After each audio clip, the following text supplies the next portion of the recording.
ఈ ఏడాది పాలనలో ప్రజలకు తానిచ్చిన ఏ హామీని కూడా చంద్రబాబు గారు నెరవేర్చకపోగా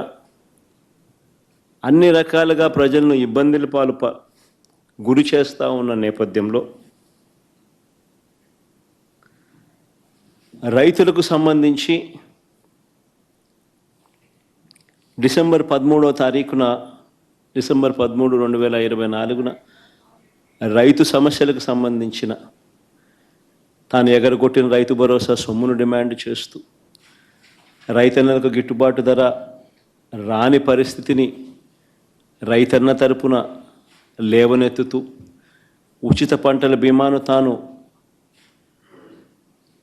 ఎత్తివేసిన పరిస్థితుల్లో తనను ప్రశ్నిస్తూ సమయానికే ఇచ్చే ఇన్పుట్ సబ్సిడీని నీరుగార్చిన పరిస్థితుల్లో తనను ప్రశ్నిస్తూ రైతుల సమస్యల మీద డిసెంబర్ 13, 2024 డిసెంబర్ 13 అన్నదాతకు అండగా వైఎస్ఆర్సీపీ రాష్ట్ర వ్యాప్త